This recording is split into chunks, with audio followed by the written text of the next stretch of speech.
नमस्कार विद्यार्थी मित्रांनो, मागच्या लेक्चरमध्ये आपण काही गणित बघितले त्या पुढचे गणित आपण कंटिन्यू करू.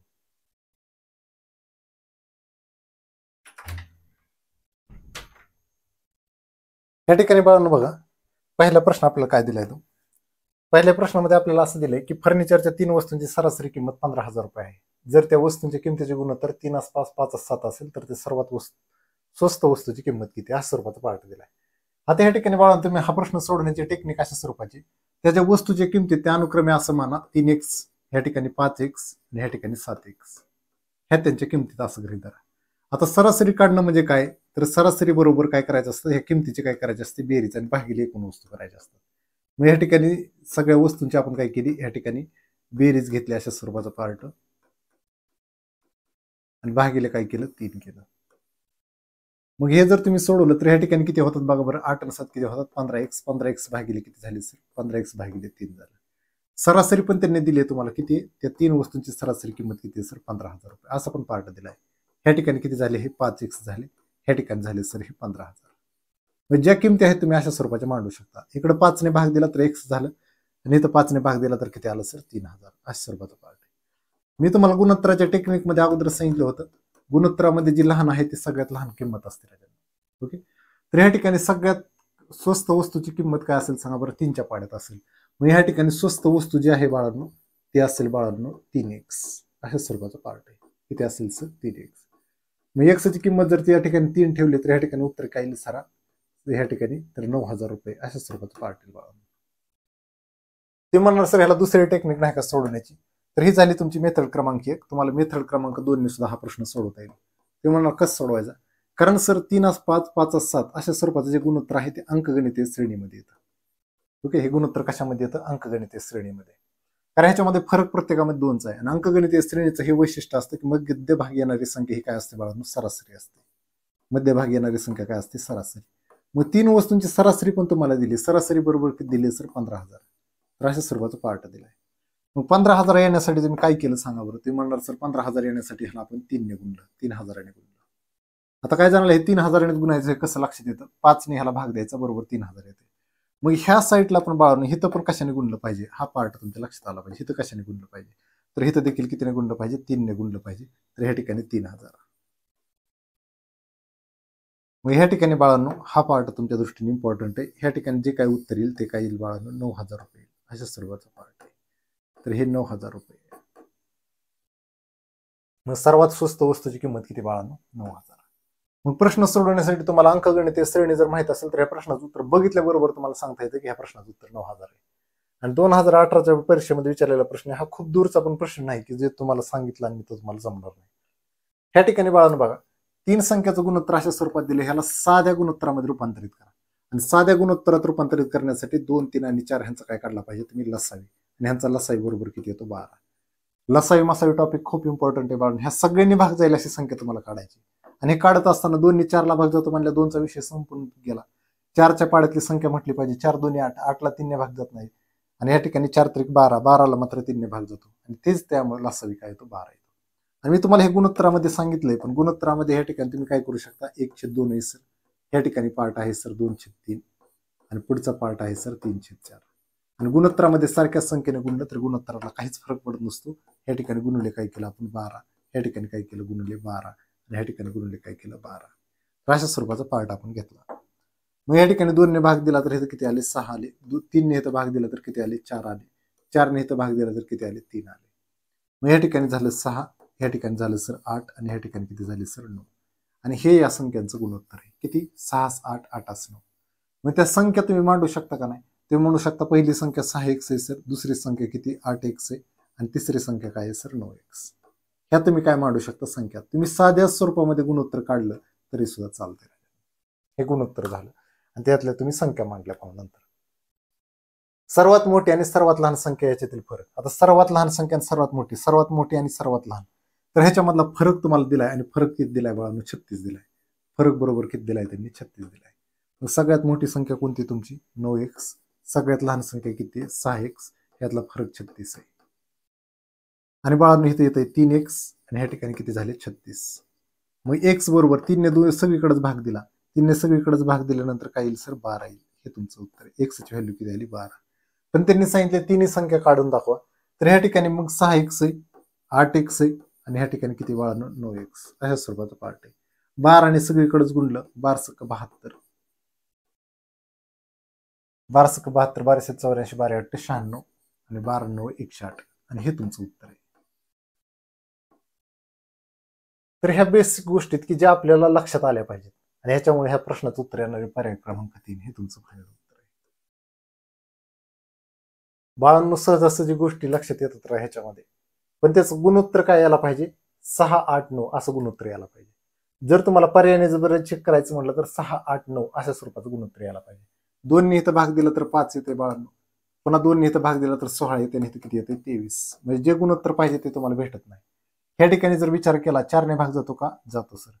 4 10 40, 4 ने भाग दिला 13 चौक 52, 4 ने इथं भाग जातो 19 चौक किती झाले सर 76. जे पाहिजे ते गुणोत्तर भेटत नाही. ह्या ठिकाणी समजा 6 ने भाग द्यायच्या ऐवजी 9 ने भाग देतो, 9 चौक 36, 9 5 45, 9 8 किती झाले सर 72. मग जे पाहिजे ते गुणोत्तर भेटत नाही.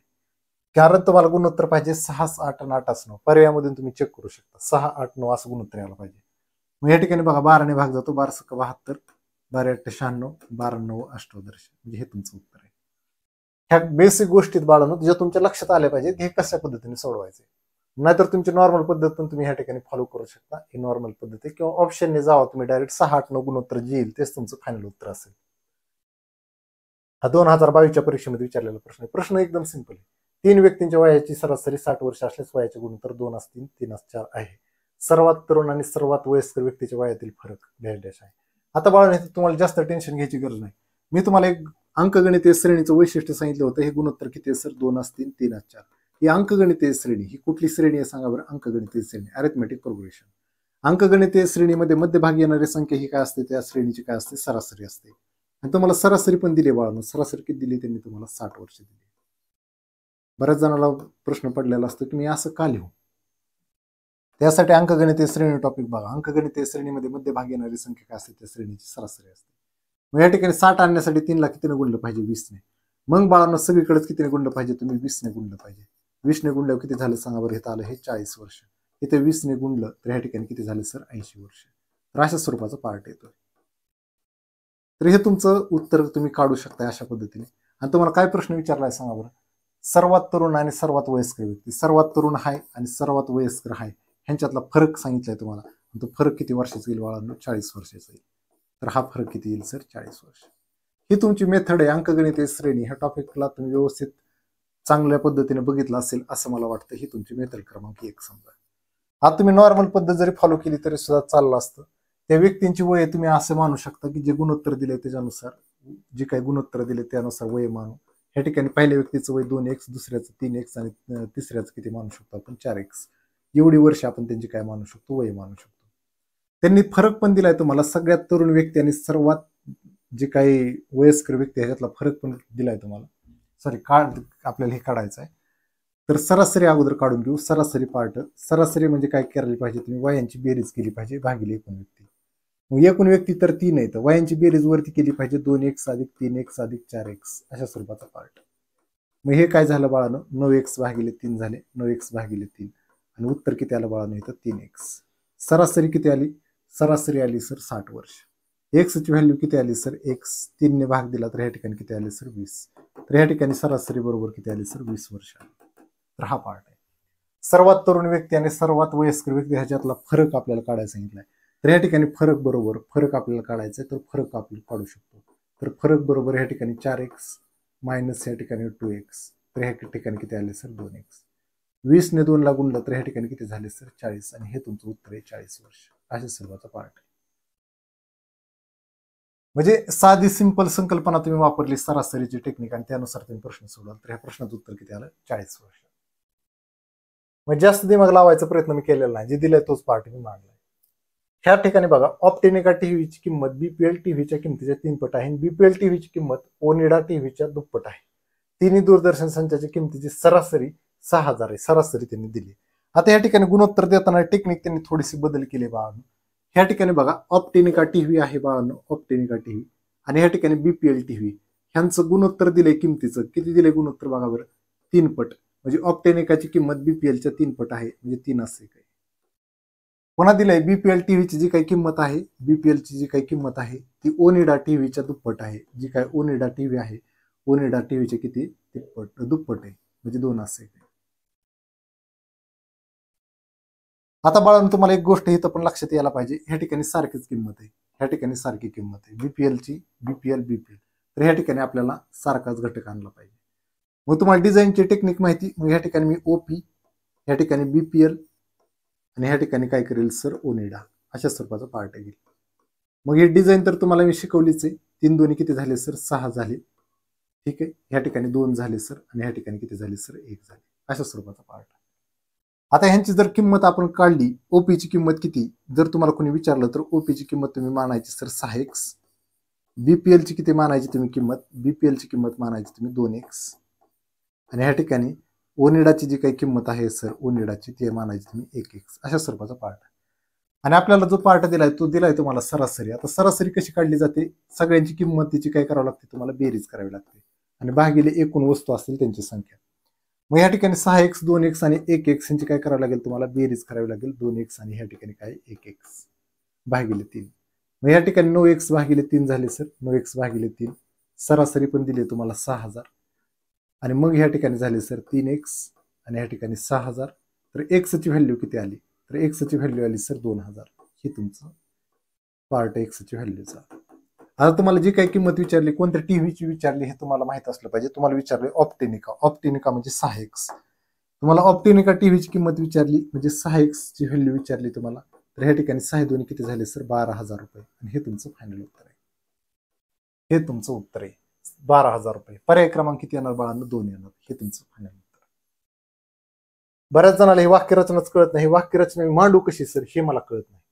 तर बघा तुम्हाला जर वाक्यरचना कळत नसेल तर काय दिले बघा, ऑप्टेनिका टीव्हीची किंमत बीपीएल टीव्हीच्या म्हटले गुणाकार येत असतो 3 पट म्हणजे गुणुले 3.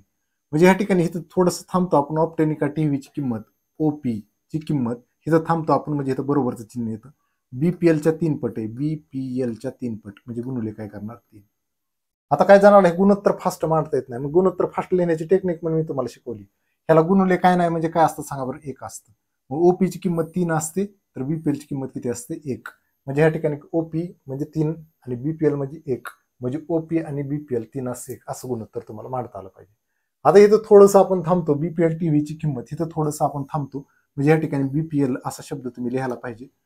आणि त्यांनी दिलंय की ओनिडा टीव्हीच्या दुप्पट आहे, म्हणजे ह्या ठिकाणी ओएन गुणुले काय केलं पाहिजे, च्या म्हटलं की गुणाकार येतो आणि गुणुले 3 येतं. आता या बीपीएलचं सहकार्य म्हणजे शेजारी काय नाही म्हणजे किती असतं सांगा बरं 1 असतं. बीपीएलची व्हॅल्यू किती झाली सर 3 आणि ओएनची किंमत किती झाली सर 1. म्हणजे या ठिकाणी बीपीएल आणि ओएन ह्यांच्यातलं गुणोत्तर जर काढलं तर ते 3 असं 1 येतं, मग हे 2 असं 1 आहे ना, इथं दुप्पट दिली आहे, सॉरी दुप्पट आहे. तर या ठिकाणी काय 2 असं 1 आहे, अशा स्वरूपाचा पार्ट आहे 2 असं 1. त्याच्यामुळे आपण अशा स्वरूपाचा पार्ट मांडला. हे खूप इझी आहे बाळांनो, तुम्ही सहजासहजी हे किमती मांडू शकता, फक्त वाक्यरचनेवर तुम्हाला विचार करण्याची गरज आहे. आणि हा पार्ट तर आपण बघितलेला आहे. डिझाईन वगैरे हा पार्ट खूप महत्वाचे येतं, ते तुम्हाला चांगल्या पद्धतीने जमायला पाहिजे. आता ह्या ठिकाणी बघा 3 संख्येची बेरीज 264 आहे. पहिली संख्या दुसऱ्या संख्येच्या दुप्पट असेल व तिसरी संख्या पहिल्या संख्येच्या 1/3 असेल. जशी वाक्यरचना आहे त्यानुसार तुम्हाला मी लिहून दाखवतो. समजा तुम्ही 3 संख्या अशा माना, ए बी सी अशा माना 3 संख्या, काय फरक पडतो का नाही. ह्या ठिकाणी सर पहिली संख्या दुसऱ्या संख्येच्या दुप्पट, पहिली संख्या दुसरीच्या काय दुप्पट आहे, म्हणजे बी गुणुले काय करावं लागेल तुम्हाला 2 अशा स्वरूपाचा. आता ह्याचं गुणोत्तर तुम्हाला जर फास्ट लिहायचं असेल तर तुम्ही लिहू शकता, कारण बीच्या शेजारी काय नाही म्हणजे काय असतं सर 1 असतो. बीच्या शेजारी काय नाही म्हणजे किती असतं सर 1 असतो. मग ए ची व्हॅल्यू किती झाली 2 आणि बी ची व्हॅल्यू किती झाली सर 1 झाली, अशा स्वरूपाचा पार्ट. मग बाळांनो ए आणि बी चं गुणोत्तर जर तुम्ही विचारात घेतलं, ए आणि बी चं गुणोत्तर, तर ह्या ठिकाणी सर ए ची किंमत झाली 2 आणि बी ची किंमत किती झाली सर 1 झाली, अशा स्वरूपाचा पार्ट. त्याच्यानंतर सर पुढचा घटक ह्याच्यामध्ये विचारले तिसरी संख्या पहिल्या संख्येच्या 1/3 असेल. तिसरी संख्या म्हणजे सी आणि पहिल्या संख्येचे 1/3, पहिली संख्या आहे त्याचे किती सर 1/3 अशा स्वरूपाचा पार्ट. मग ह्या ठिकाणी बाळांनो सी भागिले ए होणार, सी भागिले ए आणि बरोबर किती येणार सर 1/3. आणि अशा स्वरूपाचा जर पार्ट असेल तर आपण सहजासहजी मांडू शकतो सी आणि ए ह्यांचं गुणोत्तर किती, तर सी आणि ए ह्यांचं गुणोत्तर किती झालं सर 1 असतील, ह्या स्वरूपाचा पार्ट. आता ही सोडवण्याची टेक्निक आहे, मी तुम्हाला ती टेक्निक पण शिकवली होती. आता किती जणांच्या ती लक्षात आहे काय माहिती. पण मी तुम्हाला एक डिझाईनची मेथड सांगितली, त्या डिझाईनच्या मेथडनेच मी प्रश्न सोडवणार, त्यामुळे गणित मला फास्ट सुटेल. ह्या ठिकाणी डिझाईनची मेथड हे सांगते बघा, डिझाईनच्या मेथडनुसार मी सोडवायचा प्रयत्न करतो. ह्या ठिकाणी 20A करतो मी, आणि ह्या ठिकाणी AC करतो.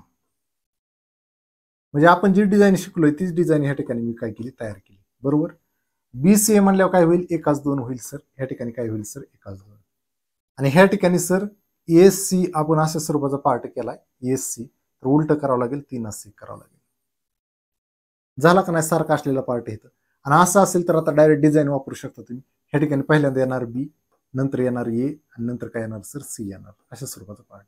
हे डिझाईन अशा पद्धतीने तुम्ही काम करता. मग ह्या ठिकाणी जर विचार केला तर ह्या ठिकाणी 3, ह्या ठिकाणी किती आले 6, आणि ह्या ठिकाणी किती आले सर, 2 आले. मग तुम्ही ABCच्या किमती सुद्धा ह्या ठिकाणी मांडू शकता. आणि 3 संख्येची बेरीज 264 पण दिली त्यांनी तुम्हाला. आणि दुसरी संख्या काय असं विचारलंय. तर ह्या ठिकाणी A ची व्हॅल्यू जर तुम्ही बघितली तर मधली किंमत A ची ती आहे सर 6x माना, B ची व्हॅल्यू आहे ती 3x माना सर, आणि जी काही C आहे सर, C आहे त्याची किंमत किती येणार, 2x. या सगळ्याची बेरीज जर आपण केली 6x अधिक 3x अधिक 2x, तर हे पण तुम्हाला दिलंय की हे उत्तर येणार आहे सर 264. अशा स्वरूपाचा पार्ट आहे. मग या ठिकाणी किती झाले सर, 9 2 किती झाले सर, 11x, आणि ह्या ठिकाणी 264. 11ने भाग जातो सर, 11 2 22, आणि ह्या ठिकाणी 2 उरला, 11 चूक 44. तर ह्या ठिकाणी x ची व्हॅल्यू किती आली सर, 24 आली सर. आता तुम्हाला विचारलेला पार्ट अशा स्वरूपाचा की दुसरी संख्या कोणती, आणि दुसरी संख्या बरोबर किती आहे सर, B बरोबर आहे सर 3x. मग 3 गुणिले 24 जर केलं तर उत्तर किती येतं सर, 72. आणि हेच तुमचं फायनल उत्तर आहे. किती उत्तर आहे सर, 72. पर्याय क्रमांक 2. हे खूप इझी पार्ट आहेत बाळांनो, तुम्हाला ह्या पद्धतीने तुम्हाला सोडवायचं आहे. गुणोत्तराला मी एक वेगळ्या टेक्निकमध्ये ह्या ठिकाणी मांडून घेतोय, कारण हे मी शिकलोय की डिझाईन मेथड मला खूप भारी वाटते, म्हणून मी डिझाईन पद्धतीने त्या गणिताला काय केलं, अरेंज केलं. जशी वाक्यरचना आहे त्या वाक्यरचनेचा अर्थ तुमच्या लक्षात आला पाहिजे. 3 संख्येपैकी पहिली संख्या दुसरीच्या दुप्पट आणि तिसरीच्या तिप्पट आहे. मग या ठिकाणी 3 संख्या तुम्ही अनुक्रमे अशा मांडा ना, ABC ह्या 3 संख्या. तर त्यांनी सांगितलं पहिली संख्या जी आहे ती दुसरीच्या दुप्पट आहे, दुसरीच्या दुप्पट म्हणजे B गुणिले काय केलं पाहिजे तुम्ही, 2 केलं पाहिजे. आणि तिसऱ्या संख्येच्या तिप्पट आहे, तिसरी संख्या म्हणजे जी पहिली संख्या आहे तीच तिसरीच्या काय सर, तिप्पट आहे, तिसरीच्या काय तिप्पट आहे. पहिली संख्या दुसरीच्या दुप्पट आहे आणि तिसरीच्या काय तिप्पट आहे. पहिल्या संख्येबद्दल हे वाक्य. म्हणजे याचा शेजारी काय नाही म्हणजे 1 आहे, याच्या शेजारी काय नाही म्हणजे किती आहे सर, 1 आहे. मग आता मी तुम्हाला असं मांडून दाखवलं तर चालेल का, A आणि B चं गुणोत्तर जर विचारात घेतलं पूर्ण, A आणि B चं गुणोत्तर ते किती येतं सर, A ची किंमत 2 तर B ची किंमत 1, म्हणजे 2 असे 1. मी तुम्हाला विचारलं A आणि C चं गुणोत्तर किती, A आणि C चं गुणोत्तर किती, A ची व्हॅल्यू 3 तर C ची किंमत 1. मग मी डायरेक्ट असं मांडलं तरी चालेल बघा, A आणि ह्या ठिकाणी C, ठीक आहे असू द्या, A आणि C चं गुणोत्तर. तर ह्याच्यावर मी असं मांडून घेतोय. तर A ची व्हॅल्यू सर 3 आहे आणि C ची किंमत किती आहे सर, 1 आहे. हा पार्ट. आता थोडंसं एक डिझाईन पद्धतीने आपण थोडंसं विचार करणं गरजेचं आहे. डिझाईन मेथड काय सांगते, तर डिझाईन मेथडनुसार मी एकत्र असं आणतो, B आणि A असं गुणोत्तर उलट मांडतो. इकडे किमती उलट्या केल्या तर इथल्या किमती पण उलट्या होणार. मग या ठिकाणी 1:2, ठीक आहे, कारण B ची किंमत 1च राहायला पाहिजे, बदलली नाही पाहिजे. मग या ठिकाणी A आणि C अशा स्वरूपाचा पार्ट. आणि मग हे आहे सर 3 असे. बाळांनो हा पार्ट आता तुम्ही सोडू शकता का नाही, तुम्ही म्हणणार हो सर, कारण तुम्ही आम्हाला हा पार्ट शिकवलाय. कारण इथं जर सारखा पार्ट असेल तर ही डिझाईन मेथड चालू होते सर. मग या ठिकाणी काय होईल सर, BAC अशा स्वरूपाचा पार्ट तयार होईल. मग या ठिकाणी यांचा गुणाकार जर केला तर 3 येतो सर, नंतर येतं 6, आणि नंतर किती येतं सर, 2 येतं. मग आपण ह्याच्यामध्ये किमती ठेवल्या तर काय हरकत आहे का नाही. मग या ठिकाणी A ची व्हॅल्यू किती आहे, A ची व्हॅल्यू आहे सर 6x, B ची व्हॅल्यू आहे सर 3x, आणि या ठिकाणी C ची व्हॅल्यू किती आहे सर, B ची व्हॅल्यू 3x, आणि ह्या ठिकाणी C ची व्हॅल्यू किती आहे सर, 2x, म्हणजे 2च्या पाड्यातली. आता बाळांनो सरासरी आपल्याला काढायची. सरासरी म्हणजे तिन्ही संख्येची बेरीज भागिले एकूण संख्या, सरासरी. तिन्ही संख्येची बेरीज आपण करून घ्या. हिथंच बेरीज करून घ्यायची, जास्त वेळ घालवायचा नाही. वरती बेरीज डायरेक्ट मांडा. आता 11x झाली आणि भागिले एकूण संख्या. सरासरी पण तुम्हाला दिली त्यांनी 66, तर या ठिकाणी 66 11x भागिले किती झाले सर, 3 झाले. अंशाचा भागाकार करता येतो. ह्या ठिकाणी 11 1 11, 11 सक 66 झाले. x बरोबर ह्या ठिकाणी 76 किती झाली सर, 18. x ची व्हॅल्यू किती आली सर, 18. आणि त्यांनी विचारलंय सर्वात लहान संख्या कोणती. आता सर्वात लहान संख्या कोणती असेल सांगा बरं, C. तर ह्या ठिकाणी सर्वात लहान संख्या आपल्याला काढायची, तर आपण आता सर्वात लहान संख्या काढू शकतो. सर्वात लहान, तर ज्याच्या ह्याच्यामध्ये गुणोत्तरामध्ये जी सगळ्यात लहान आहे तोच सगळ्यात लहान संख्या असते. गुणोत्तरात 2 किंमत आहे, म्हणजे या ठिकाणी 2x, म्हणजे 18 2 किती झाले सर 36, आणि हेच तुमचं फायनल उत्तर आहे. सर्वात लहान संख्या कोणती झाली सर 36 झाली आहे का? पर्याय क्रमांक 1. तिन्ही संख्येची सरासरी दिली 11×66 6×18, x ची व्हॅल्यू 18 आली. सर्वात लहान संख्या विचारली ती 2x आहे, त्यामुळे ह्या प्रश्नाचं उत्तर काय बाळांनो 36 येईल. लेटेस्ट विचारलेले प्रश्न येतं, जास्त काय दूरचे पण नाहीत, काही दूरचे येतं, पण एवढं काही टेन्शन घ्यायचं नाही. रमेशला सुरेशच्या पगाराच्या निमपट, तर महेशला रमेशच्या पगाराच्या तिप्पट आहे. जर महेशचा पगार 4,500 असल्यास सुरेशचा पगार किती? असाच एक सिंपल प्रश्न आहे, टेन्शन घ्यायचे नाही. या ठिकाणी रमेशला सुरेशच्या पगाराच्या निमपट म्हणजे 1/2, म्हणजे या ठिकाणी R/S जर केलं तर ते 1/2 तसंच राहील का? नाही, ते म्हणणार हो सर 1/2 तसंच. हे झालं पहिलं वाक्य तुमचं. दुसरं वाक्य सांगतं महेशला रमेशच्या पगाराच्या तिप्पट पगार आहे, तिप्पट. मग या ठिकाणी M/R जर तुम्ही केलं M/R, तर ह्या ठिकाणी 3 राहतं, आणि 3चा छेद काय नाही म्हणजे किती असतं राजांनो? 3चा छेद काय नाही म्हणजे किती असतं? 1 असतो. हे समीकरण नंबर 2. हे गुणोत्तराचाच एक पार्ट आहे राजांनो, हे तुमच्या लक्षात आलं पाहिजे, गुणोत्तराचाच एक भाग आहे. मग या ठिकाणी R आणि S चं जर गुणोत्तर विचारात घेतलं, R आणि S चं गुणोत्तर ते किती आहे सर? 1/2. आणि ह्या ठिकाणी सर मी जर R आणि M चं गुणोत्तर विचारात घेतलं, किंवा असं घेतलं तर चालेल का? बघा, S आणि R चं गुणोत्तर, डिझाईन पद्धतीचा विचार करा, आणि हे तर R आणि M चं गुणोत्तर, असं गुणोत्तर ते म्हणणार सर असं तर मी लिहू शकतो, याच्यामध्ये अवघड काय नाही. मग ह्याच्यावरून मी हा पार्ट आणि ह्याच्यावरून हा पार्ट मी असं मांडू शकतो. S ची व्हॅल्यू किती आली सर? 2. S ची व्हॅल्यू 2 आणि R ची व्हॅल्यू किती आली सर? 1 आली. ह्या ठिकाणी सर R ची व्हॅल्यू 1 आहे, आणि ह्या ठिकाणी सर M ची व्हॅल्यू 3 आहे सर, M ची व्हॅल्यू 3 आहे. आणि एक गोष्ट मात्र ह्याच्यामध्ये आहे, इथं डिझाईनची टेक्निक वापरत बसायची गरज नाही. इथं एक किंमत आहे तर इथं पण एक किंमत आहे. मग डायरेक्ट तुम्ही असं लिहू शकता का? S आणि R आणि M असं स्वरूपाचा पार्ट तुम्ही लिहू शकता. ते म्हणणार हो सर, आणि हे मग 2 1 3 असं डायरेक्ट लिहू शकता तुम्ही, काही टेन्शन घ्यायची गरज नाही. ते गुणाकार वगैरे करण्याची गरज नाही. R ची किंमत 1 आहे का नाही, मॅच झाली का नाही, टेन्शन घेऊ नका, सारखी किंमत आहे. मग इथे S ची किंमत 2, R ची किंमत 1 आणि M ची किंमत 3 असं तुम्ही डायरेक्ट मांडू शकता, काही टेन्शन घ्यायची गरज नाही. पण प्रश्नामध्ये त्यांनी एक गोष्ट तुम्हाला दिली की महेशचा पगार दिलाय तुम्हाला 4,500. हा जो काही महेश आहे त्याचा पगार तुम्हाला 4,500 दिलाय. मग 4,500 रुपये येतात बाळांनो, 4,500 रुपये येतात. मग कसे येतात 4,500? 3 ला कितीने गुणावं लागतं? तर सिंपल आहे, ज्याला कळत नाही ना कितीने गुणावं ह्याला, तर ह्याने काय करायचं, 3 ने ह्याला भाग द्यायचा, तर तुमचं उत्तर येणार सर 1500. 1500 ने काय करायचं, 3 ला गुणायचं, 4500 येणार. मग त्यांनी विचारलंय सुरेशचा पगार इथे बाळांनो, ह्याला पण कितीने गुणलं पाहिजे? मग 1500 नेच गुणलं पाहिजे. हा पार्ट तुम्हाला दिलाय. 15 दुनी किती झाले सर? 30. आणि ह्या ठिकाणी उत्तर किती येणार सर? 3,000 रुपये. हे तुमचं फायनल. तुम्हाला इथला मधला व्यक्ती जो आहे त्याचं जरी विचारलं तर तुम्ही काढू शकता. ह्याला 1 ला कितीने गुणायचे सर? 1500. तुमचं उत्तर येणार सर 1500.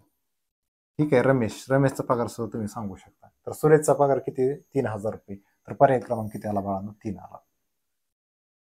प्रश्न इझीच असतात, फक्त आपले सोडवण्याची टेक्निकवर डिपेंड असतं की तुम्ही प्रश्नाचं उत्तर किती चांगल्या पद्धतीने काढू शकता. आता बाळांनो तुम्हाला एक टेक्निक मला ह्याच्यामध्ये सांगायची आहे. समजा कुठल्याही प्रकारचं मिश्रण असेल, इथं कुठल्याही 2 प्रकारचं मिश्रण असेल, ठीक आहे, आणि ह्या मिश्रणामध्ये समजा तुम्ही पाणी ह्याच्यामध्ये मिसळलं, काहीतरी लिटर तुम्ही पाणी ह्याच्यामध्ये मिसळलं, तर ह्या ठिकाणी एक नवीन मिश्रण तयार होईल का नाही? ह्या ठिकाणी तुम्ही म्हणणार सर मिश्रण क्रमांक 2 तयार होईल. आणि असं गृहीत धरा पहिलं जे आहे ते दूध आणि पाण्याचं दूध आणि पाण्याचं मिश्रण आहे, दूध आणि पाण्याचं. मग जो पार्ट तुम्ही टाकलाय आणि जो पार्ट तुम्ही काढलाय त्याचा कधीच विचार करायचा नसतो. आणि त्याच्यानुसार एक नवीन फॉर्म्युला मी तुम्हाला सांगणार आहे. समजा हे पहिलं मिश्रण आहे, मिश्रण क्रमांक 1. जो पदार्थ टाकलाय किंवा काढलाय त्याचा कधीच विचार करायचा नसतो. मग राहिलं काय सांगा बरं ह्या ठिकाणी? जे पदार्थ तुम्ही टाकलाय किंवा काढलाय, ह्यात काय टाकलंय तुम्ही? पाणी. पाण्याचा विचार करायचा नाही, इथं दुधाचं प्रमाण घ्यायचं. ठीक आहे, पहिल्या मिश्रणातलं दुधाचं प्रमाण, पहिल्या ह्याच्यातलं मिश्रण, पहिल्या ह्याच्यातलं दुधाचं प्रमाण, दुसऱ्या ह्याच्यातलं मिश्रण, दुसरं मिश्रण किती लिटरचं? आता मिश्रण वाढणार आहे, मिश्रण जास्त होणार आहे, मिश्रण क्रमांक 2, आणि ह्या ठिकाणी दुधाचं प्रमाण, दुसऱ्या ह्याच्यातलं दुधाचं प्रमाण, अशा स्वरूपाचं पार्ट. हे पार्ट थोडेसे इम्पॉर्टंट आहेत, हे तुमच्या लक्षात येणं गरजेचं आहे बाळा. आता समजा तेच दूध आणि पाण्याचं मिश्रण आहे, समजा मी त्याच्यामध्ये समजा पाणी बाजूला काढलं किंवा दूध बाजूला काढलं त्याच्यातून, तर हे पहिलं काही मिश्रण आहे बाळांनो, आणि ह्या मिश्रणामधून समजा मिश्रण क्रमांक 1 ह्याच्यातून काहीतरी लिटर दूध मी बाजूला काढले, म्हणजे वजा करतोय, ह्यातनं दूध बाजूला काढतोय, दूध बाजूला काढल्यावर इथं एक नवीन मिश्रण तयार होईल बाळांनो. जो पार्ट तुम्ही टाकलाय किंवा जो पार्ट तुम्ही काढलाय त्याचा विचार करायचा नसतो. म्हणजे आता तुम्ही दूध बाजूला काढलंय तर त्या दुधाचा विचार करायचा नाही. नवीन एक फॉर्म्युला तयार होतो आणि फॉर्म्युला असा तयार होतो, या ठिकाणी मिश्रण क्रमांक 1, या ठिकाणी मिश्रण क्रमांक काय होतं सर 1, आणि ह्या ठिकाणी पाणी, या ठिकाणी मिश्रण क्रमांक 2, आणि या ठिकाणी पण तुम्ही कशाचा विचार केला पाहिजे, पाण्याचा विचार केला पाहिजे. जो पदार्थ तुम्ही टाकता किंवा काढता त्याचा विचार करायचा नसतो राजांनो. इथं पाण्याचं प्रमाण घ्यायचं, इकडं इथं मिश्रण घ्यायचं. इथं मिश्रण लिटरमध्ये असेल तर हा पार्ट तुमच्या लक्षात आला पाहिजे. तुम्ही का आणि कशामुळे हे तुम्हाला आता मी सांगू शकत नाही, तर हे मास्टर कोर्समध्ये मी सगळं सांगितले कशामुळे येतं काय येतं. तर बाळांनो तुम्ही म्हणणार सर आता तो प्रश्न सोडून दाखवा जो तुम्ही आता सोडला होता, स्किप केला होता. तुम्हाला ह्याच्यातले बरेच 2-3 प्रश्न ह्या टाईपवर येतं, सहजासहजी ते प्रश्न तुम्हाला जमून जातील. तर त्यासाठी मी तुम्हाला सांगितलं की तुम्हाला अगोदर बेसिक माहित असणं गरजेचं आहे राजा. ठीक आहे.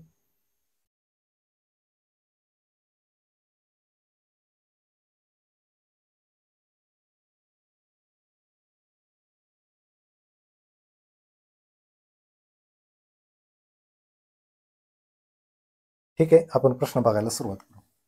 या ठिकाणी बाळांनो त्यांनी सांगितले 8 भाग रसायन आणि 8 भाग रसायनीय आणि 3 भाग असणारे पाणी यांचं मिश्रण आहे. त्यात 26 लिटर पाणी तुम्ही घातलं तर मिश्रणातील रसायन ए हे त्यातील पाण्याचे निम्मे होते आणि मिश्रणातील रसायनाच्या लिटरची संख्या निवडा, अशा स्वरूपाचा एक पार्ट त्यांनी विचारला. या ठिकाणी बाळांनो रसायन आणि पाणी, रसायन आणि वॉटर ह्यांचं गुणोत्तर किती आहे बाळा?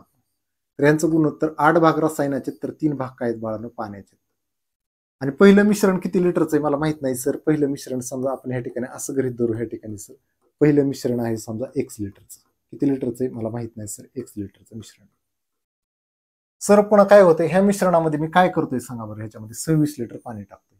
अधिक काय केलं सांगा बरं, 26 लिटर पाणी टाकलं. बघा पाणी टाकलं याच्यामध्ये आणि मग त्यांनी सांगितलंय की जे काही रसायन आहे, रसायन त्या मिश्रणातील रसायन ये, ओके, रसायन जे आहे ते त्यातील पाण्याचे निम्मे होते. म्हणजे जे काही रसायन आहे ते पाण्याचे निम्मे होते, म्हणजे डब्ल्यूच्या निम्मे होते. ठीक आहे, अशा स्वरूपाचा पार्ट.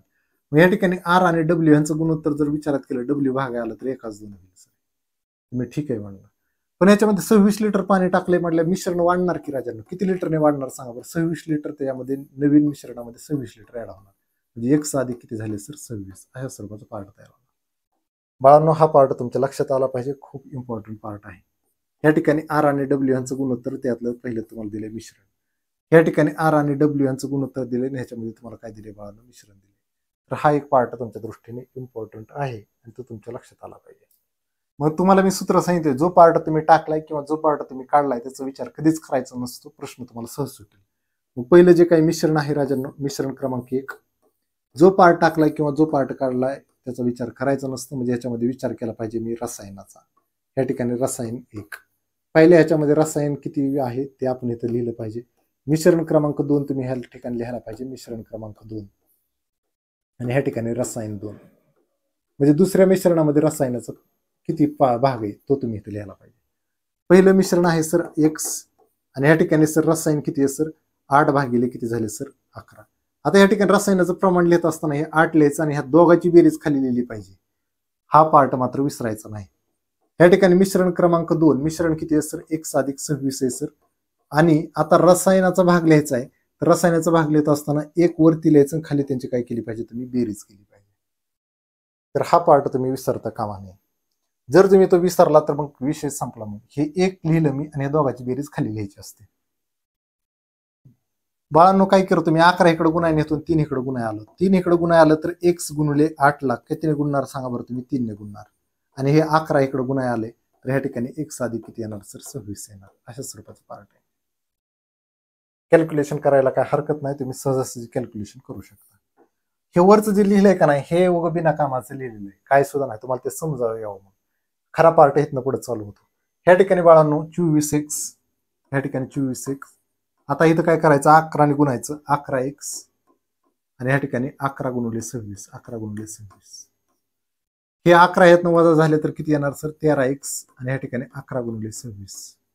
समीकरणाच्या दोन्ही साईडला कितीने भाग दिला पाहिजे? समीकरणाच्या दोन्ही साईडला ह्या ठिकाणी 13 ने भाग दिला पाहिजे. 13 1 13 आणि 13 2 किती झाले 26. x ची व्हॅल्यू किती आली सांगा बरं 22. म्हणजे पहिलं मिश्रण आहे ते किती सांगा बरं, 22 लिटर. पहिलं मिश्रण किती आहे सर, 22 लिटर आहे. ठीक आहे, पहिलं मिश्रण आहे 22 लिटर. आणि त्यांनी तेच विचारलं, या मिश्रणातील रसायनाच्या लिटरची संख्या सांगा, रसायन किती, असं त्यांनी विचारलं. आणि बाळांनो, मिश्रण म्हणजे काय, दोघांची बेरीज असते. रसायन प्लस वॉटर ह्यांची बेरीज पहिल्या ह्याच्यामध्ये किती आहे सर, 22 लिटर आहे. आणि आर आणि एस यांचं गुणोत्तर पण तुम्हाला दिले, आर आणि एस यांचं गुणोत्तर पण दिले, किती आहे सर, ते 8 असतील. हे अशा स्वरूपाचं पार्ट. आणि मी तुम्हाला सांगितलंय की ज्यावेळेस तुम्हाला मग असा पार्ट दिलेला असेल, असा पार्ट बघा, एक्स म्हणजे मिश्रण आहे, मिश्रण दोघांचं तयार होत असतं, रसायन आणि पाणी यांचं मिश्रण तयार झालंय. मग आर आणि डब्ल्यू यांची बेरीज 22 लिटर आहे, आर आणि एस यांचं गुणोत्तर 8 असते नाही. मग हा पार्ट सोडवायचा कसा, मी तुम्हाला सांगितलं होतं, गुणोत्तर दिले आणि बेरीज दिले असेल तर प्रश्न तुम्ही सहज सोडू शकता. बाळांनो, हा पार्ट मी तुम्हाला शिकवलेला आहे. मग या ठिकाणी 8 वरती लिहिलं पाहिजे, ह्यांची बेरीज खाली लिहायची असते 11 आणि या ठिकाणी 22, बेरीज समोर लिहायची असते. तर ह्या प्रश्नाचं उत्तर येणार आहे सर 16 आणि हे तुमचं फायनल उत्तर आहे. तर 16 लिटर अशा स्वरूपाचा पार्ट आहे, पर्याय क्रमांक 1. बघा, हा पार्ट मी तुम्हाला शिकवलाय, असं तुम्ही म्हणू शकत नाही की सरांनी हा पार्ट आम्हाला सांगितलेला नाही. हा पार्ट शिकवलेला आहे तुम्हाला. चहासाठी बनवलेल्या दूध आणि पाण्याच्या मिश्रणाचे गुणोत्तर 5:1 आहे. त्यात 5 लिटर पाणी घातले तर हे गुणोत्तर 5:2 असे होते. त्या मिश्रणाच्या दुधाची राशी निवडा. पहिलं मिश्रण किती लिटरचं आहे हेच मला माहित नाही सर, पहिलं मिश्रण मला माहित नाही किती लिटरचं आहे. आणि पहिलं मिश्रण समजा मी 1 लिटर मांडलं, या ठिकाणी दूध आणि ह्या ठिकाणी पाणी. मग दुधासाठी आपण काय, तुम्हाला मिल्क आणि वॉटर असं जरी म्हणलं तरी चालेल, मिल्क आणि वॉटर यांचं गुणोत्तर किती आहे सर, 5:1. ह्याच्यामध्ये तुम्ही काय टाकताय हे तुम्हाला लक्षात आलं पाहिजे. पाणी टाकताय 5 लिटर, 5 लिटर काय टाकताय तुम्ही, पाणी. 5 लिटर पाणी टाकलं, मिश्रण आहे तसं राहील का सांगा, मिश्रण वाढणार की राजांना, थोडंसं तुमच्याकडे जो चहा आहे तो जरा थोडा जास्त होईल. मग या ठिकाणी काय होईल सर, 1 अधिक काय होईल सर, 5 होईल. अशा स्वरूपाचा पार्ट. आणि ह्या ठिकाणी मिल्क आणि वॉटर यांचं गुणोत्तर जे आहे सर, मिल्क आणि वॉटर यांचं गुणोत्तर किती झालं सर, 5:2. या ठिकाणी मिल्क आणि वॉटर यांचं गुणोत्तर किती झालं, 5:2. हे पार्ट तुमच्या दृष्टीने खूप आहे. मग बाळांनो, या ठिकाणी मिश्रण क्रमांक 1, आता जो पार्ट टाकलाय किंवा जो पार्ट काढलाय त्याचा विचार करायचा नसतो. या ठिकाणी मिश्रण क्रमांक 1, पाणी टाकले तर या ठिकाणी मिल्कचा विचार केला पाहिजे, या ठिकाणी दूध. तर या ठिकाणी जे काय आहे, पहिले मिश्रण आणि दुधाचं प्रमाण या ठिकाणी दिलं पाहिजे. मिश्रण क्रमांक 2, जो पार्ट टाकलाय किंवा जो पार्ट काढलाय त्याचा मी विचार केलेला नाही, त्यामुळे इथं मी दुधाने गुणतोय की दुधाचं प्रमाण नाही करून घेतो. मग या ठिकाणी मिश्रण किती आहे सर, या ठिकाणी 1 आहे, दुधाचं प्रमाण सर 5 भागिले किती झाले सर, 6 झाले. या ठिकाणी मिश्रण किती आहे सर, 1 अधिक 5 झाले सर. आणि या ठिकाणी सर दुधाचं प्रमाण 5 भागिले किती झाले सर, 7 झाले. तिरकस गुणाकार करा सर, 7 होतील सर 35, 6 पलीकडे गेलं तर 6 पंचे किती होतील सर, 30. किंवा एक थोडंसं कॅल्क्युलेशन मी इथंच करून घेतो. या ठिकाणी अंशांशाचा भागाकार होतो 5×1=5, 5×1=5. 7 इकडे गुन्हे आले तर 7x झाले, 6 इकडे गुन्हे आले तर 6x, पुन्हा 6 ने ह्या 5ला गुणलं तर 6 पंचे किती झाले, 30. जी काही x ची व्हॅल्यू आहे ती किती आली बाळांनो, 30 आली. म्हणजे जे पहिलं मिश्रण होतं, पहिलं मिश्रण आहे सर 30 लिटर. पहिलं मिश्रण किती आहे सर, 30 लिटर. त्यामध्ये दूध आणि पाणी यांचं गुणोत्तर 5:1. मग त्यांनी तेच विचारलंय की या ठिकाणी दुधाची राशी किती असेल, म्हणजे काय पहिलं मिश्रण आहे त्यात दुधाची राशी किती. पहिलं मिश्रण म्हणजे काय, मिल्क आणि वॉटर यांची बेरीज. मिश्रण म्हणजे काय, मिल्क आणि वॉटर यांची बेरीज किती आहे सर, 30 लिटर. आणि पहिल्या ह्याच्यामध्ये तुम्हाला हे पण पार्ट दिलाय त्यांनी, मिल्क आणि वॉटर यांचा रेशो पण तुम्हाला दिलाय, दूध आणि पाणी यांचं गुणोत्तर पण त्यांनी दिले तुम्हाला 5:1. हा पार्ट दिलाय आपल्याला. पहिलं मिश्रण आहे जे आहे ते 30 लिटरचं, हे पार्ट आपण काढून घेतलाय. हे सूत्र मी तुम्हाला शिकवलंय. आता बाळांनो, काय करायचं ह्याच्यामध्ये, तुम्हाला विचारलंय दुधाची राशी किती, तर या ठिकाणी मिल्कचं तुम्हाला हे काढायचं सांगितलंय प्रमाण. तर या ठिकाणी 5, खाली गुणोत्तराची बेरीज आली 6 आणि या ठिकाणी 30. 5 किती झाले सर, 30. 6 म्हणजे किती झाले सर, 30 झाले. तर या ठिकाणी 6 पंचे किती झाले, 30. 5 किती झाले सर, 25 लिटर. हे तुमचं उत्तर आहे. म्हणजे या ठिकाणी दुधाचं प्रमाण किती आहे सर, 30 लिटर आहे. हे एक सूत्र असं खूप भारी सूत्र आहे ज्याने तुम्ही बरेच गणित सोडू शकताय. आणि हा टाईप खूप IMP टाईप आहे, ह्याच्या प्रश्न तुम्हाला बघायला भेटतील, म्हणजे भेटतीलच. आता या ठिकाणी बाळांनो बघा, काजूची किंमत प्रति किलो 1000 रुपये, तर पिस्त्याची किंमत प्रति किलो 1200 रुपये आहे. आता एक गोष्ट तुम्हाला मला ह्याला सांगायची, कधी पण ह्या ठिकाणी एक मिश्रणाची टेक्निक आहे, मिश्रणाची टेक्निक मला तुम्हाला ह्या ठिकाणी सांगायची, आणि ती खूप भारी टेक्निक आहे.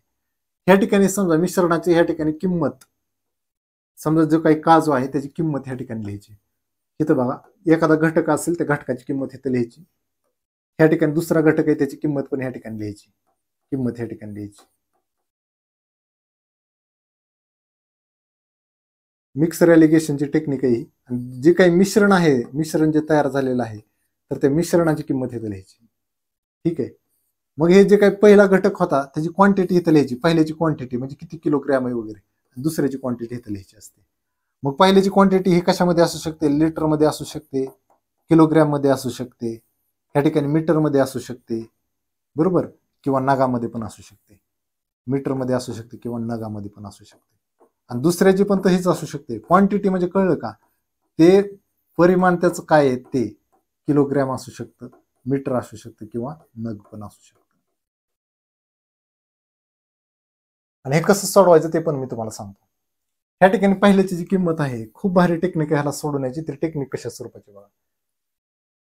पहिल्याची जी काही किंमत आहे ती किंमत तुम्ही ह्या ठिकाणी मांडली. पहिल्याची किंमत आहे सर, पहिल्याची किंमत समजा तुम्ही मांडली सर 1000. ठीक आहे. आणि ह्या ठिकाणी दुसरा जो पिस्ता आहे त्याची किंमत समजा किती आहे सर, 1200 रुपये. जे काही मिश्रण तयार झाले त्या मिश्रणाची किंमत किती आहे सर, 1050. त्याला सोडवण्याची एकदम भारी टेक्निक सांगतो. ह्या ज्या रेषा मारल्यात का नाही, ह्या अशा काय करायची, ह्यांची वजाबाकी करायची आणि ह्यांची अशी वजाबाकी करायची. ह्याची वजाबाकी केल्यावर इथं किती येणार सांगा बरं, 50 येणार. आणि ह्या दोघांची वजाबाकी केली तर इथं किती येतं सर, 150 येतं. या ठिकाणी 150 येतं. आता ही वरची किंमत, ही 1000 कशाची किंमत आहे सांगा बरं, ही काजू. आणि ही कशाची किंमत आहे सांगा बरं, पिस्ता. ह्याची किंमत आहे. मग इथं जी क्वांटिटी येत असते, इथं जर तुम्ही भागाकार केला 50 की 50 आणि 50 तरी किती झालं सर, 150. तर बाळांनो एक पार्ट तुमच्या लक्षात यायला पाहिजे. ही पहिली किंमत कुणाची असणार सांगा, काजूची असणार. आणि ही किंमत कशाची असणार सर, पिस्त्याची.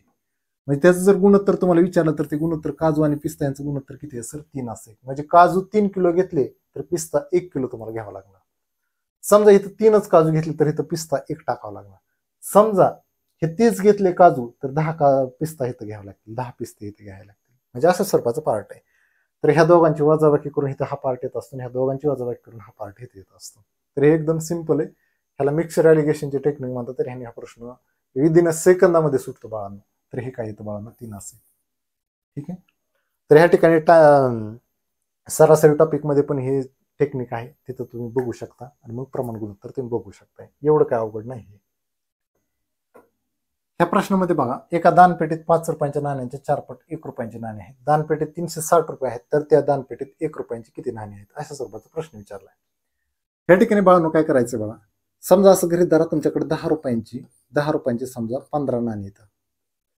ठीक आहे. अशा स्वरूपाचा पार्ट मी घेतला आणि मी विचारलं तुझ्याकडे किती पैसे आहेत रे. तर आता त्यांनी सांगताना लगेच डायरेक्ट सांगितलं की थांबा सांगतो सर, 10 गुणिले 15, तर या ठिकाणी किती झाले सर, 150. असं तुम्ही मला सांगितलं. तर या ठिकाणी 10 रुपये आणि गुणिले 15 तर हे झालं 150. पण हे 10 काय आहेत बाळांनो, हे 10 रुपये जे तुम्ही लिहिले हे काय आहे, ह्याचं मूल्य आहे. त्या ठोकळ्याचं मूल्य म्हणजे त्याची किंमत किती, तर ती 10 रुपये. आणि हे काय आहे, संख्या आहे सर. म्हणजे संख्येला मूल्याने जर गुणलं तर तयार होणारी काय असते, ती तयार होते ती रक्कम. ती तयार होत असते ती काय होत असते, रक्कम. आणि हाच पार्ट आहे बाळांनो, हेच सूत्र आहे आपलं. रक्कम तयार होण्यासाठी त्यात जर स्वतःची किंमत काय आहे आणि त्याची संख्या किती हे जर तुम्ही गुणाकार केला तर तयार होणारी काय होत असते, रक्कम. आणि हे एक सूत्र आहे बाळांनो. म्हणजे जर तुम्हाला कोणी विचारलं की रक्कम कशी तयार होते तर सांगायचं की त्या नाण्याची मूल्य, त्या नाण्याचं किंवा नोटेचं काय असेल ते मूल्य आणि त्यांच्या संख्या किती त्याच्यावर त्याची रक्कम तयार होत असते. ह्या प्रश्नामध्ये पण तीच टेक्निक आहे, तुमच्या लक्षात आलं पाहिजे. 5 रुपयांच्या नाण्याचे 4 पट 1 रुपयांची नाणी. म्हणजे या ठिकाणी 5 रुपयाचे समजा, 5 रुपयाचे समजा तुम्ही 1 नाणं घेतलं तर त्याच्या 4 पट नाणी कुणाची सांगा बरं, 1 रुपयांची नाणी. मग तुम्ही म्हणणार हे काय आहे, 1 आणि 4 ही संख्या आहे बाळांनो आणि ते गुणोत्तराच्या स्वरूपात आहे. म्हणजे 5 रुपयाचे तुम्ही 1 नाणं घेतलं तर त्या 4 पट नाणी कुणाची, तर 1 रुपयाची. ही झाली संख्या गुणोत्तराच्या स्वरूपात.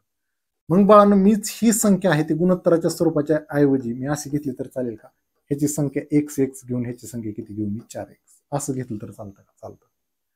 पण रक्कम कशी तयार होते, रक्कम कशी तयार होते, ह्याचं मूल्य आणि संख्या, मूल्य आणि संख्या अशा स्वरूपाचं पार्ट, हे तुमच्या लक्षात आलं पाहिजे.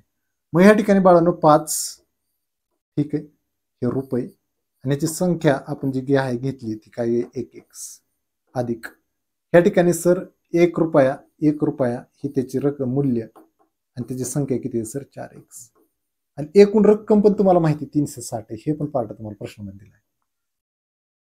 जे काही मूल्य आहे त्याला संख्येने गुणलं, मूल्य आहे त्याला संख्येने गुणलं, अशा स्वरूपाचा पार्ट आहे. हे किती झालं बाळांनो? हे झालं सर 5x, हे किती झालं सर 4x, आणि ह्या ठिकाणी 360. 4x बरोबर किती झाले सर 300, सॉरी हे किती झाले 9x, 5 आणि 4 किती झाले 9x, आणि हे झाले सर 360.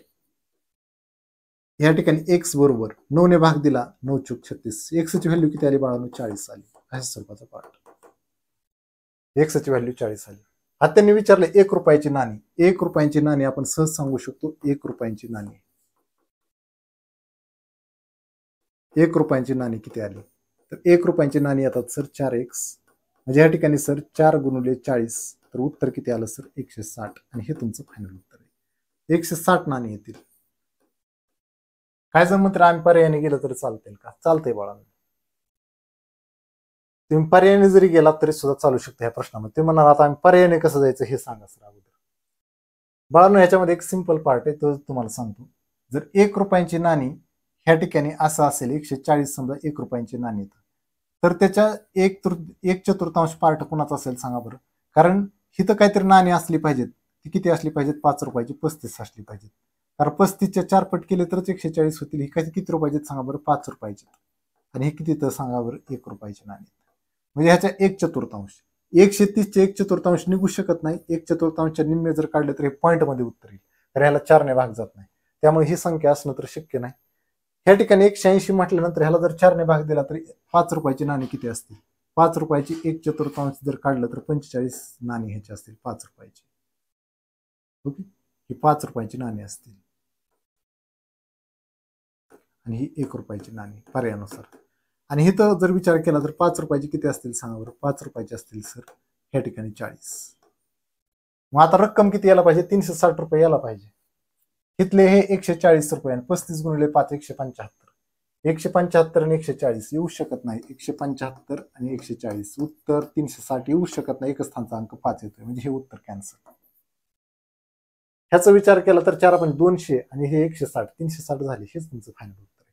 म्हणजे तुम्ही पर्यायाने देखील जाऊ शकता. तुमच्या फक्त एक गोष्ट लक्षात आली पाहिजे की 5 रुपयाची नाणी ह्याच्या 1/4, कारण ह्याच्या 4 पट केली तर 160 नाणी कोणाची असली पाहिजे? तर 1 रुपयाची असली पाहिजे.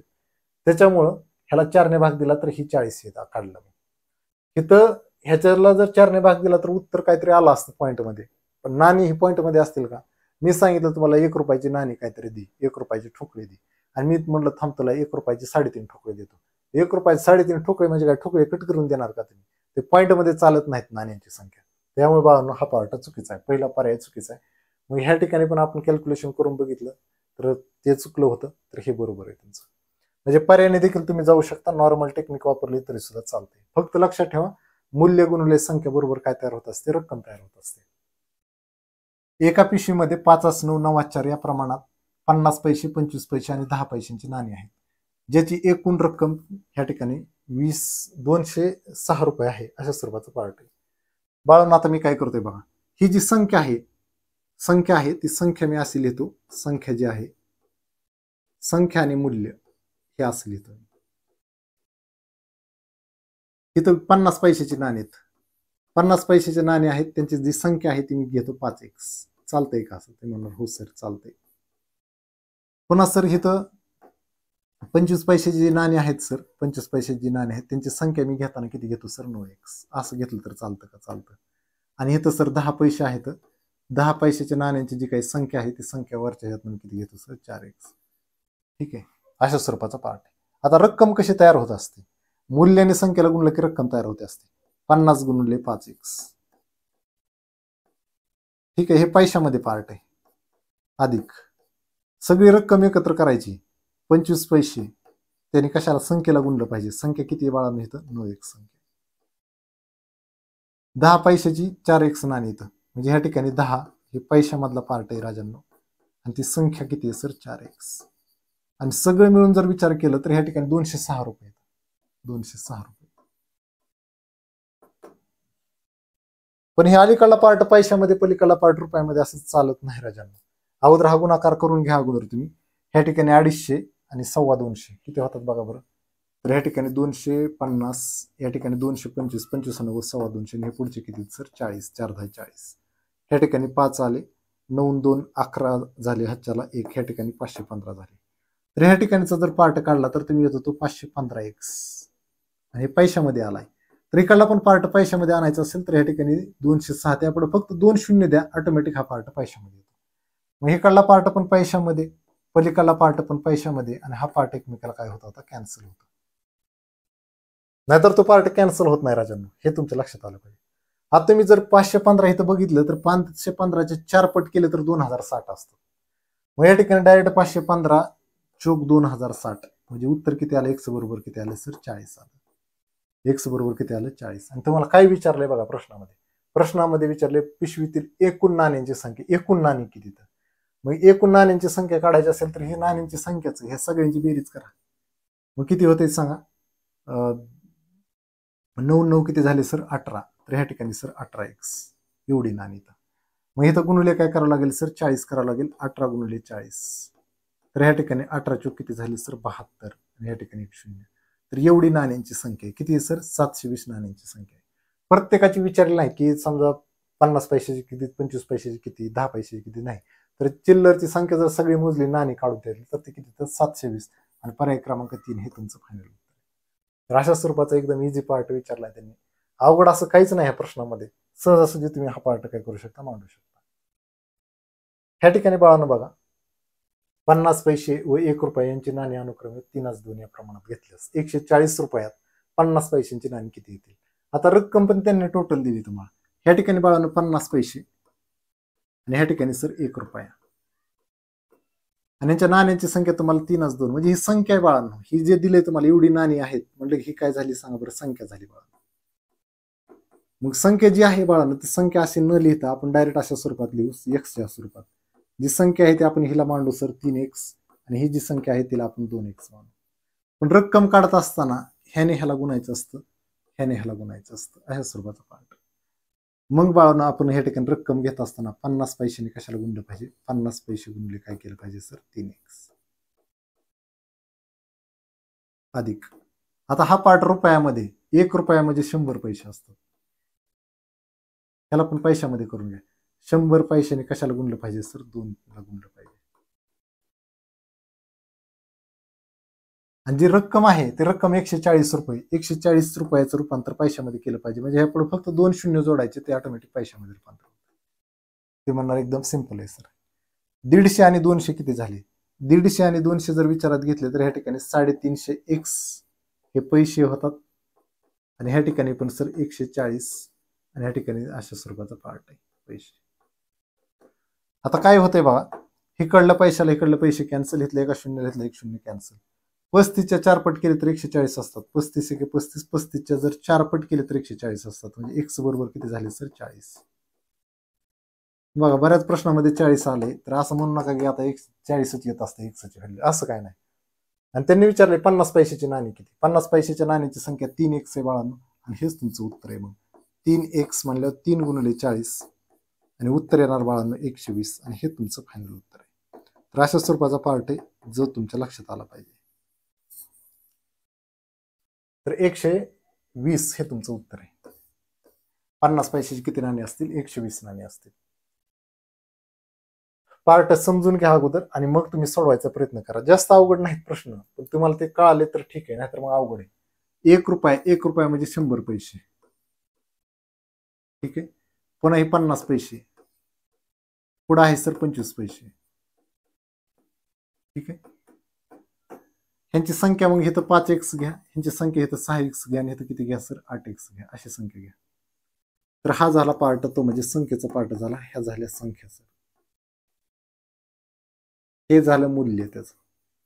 मग रक्कम आपल्याला आपण सहज काढू शकतो का नाही? सहज रक्कम काढू शकतो. ह्याने ह्याला गुणलं तर ह्या ठिकाणी किती होईल सर? 500x. आता डायरेक्ट असं 100 पैसे वगैरे असं गुणाकार करण्यापेक्षा असं डायरेक्ट तुम्ही गुणाकार आता तुम्हाला जमला पाहिजे, पण तरी पण काय जणाला सवय लागलेली असते, नाही नाही असंच लिहू. हे 50 पैशाने कशाला गुणलं? पुन्हा 6ला x ला गुणलं, संख्येला गुणताय तुम्ही. तर या ठिकाणी 25 पैशाने कशाला गुणलं? 8ला गुणलं, 8x ला गुणलं. आणि तुम्हाला एकूण रक्कम पण त्यांनी दिली. एकूण रक्कम 420 आहे, 420 आहे आणि त्यापुढे 2 शून्य दिले की या ठिकाणी काय तयार होतात सर? पैसे तयार होतात. अशा स्वरूपाचा पार्ट आहे. एकदम इझी क्वेश्चन आहे, तर टेन्शन घ्यायचं नाही. हे झाले सर 500, 500 हे किती झाले? 300 आणि ह्या ठिकाणी सर 200 झाले. ओके. तर हे सगळ्याची बेरीज करा. 500 पण ह्या ठिकाणी 300 आणि पुढं सर 25 8 200 200 म्हणजे 1000 एक्स झाले.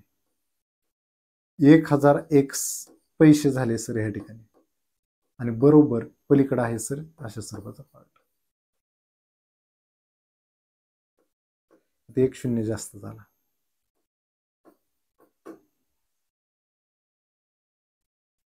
बघा बाळांनो, इथले हजाराने इकडे भाग दिला तर हजाराने इकडे पण भाग दिला तर एक्सची व्हॅल्यू, पैशाला पैसे कॅन्सल झाले, एक्सची व्हॅल्यू किती झाली सर 42.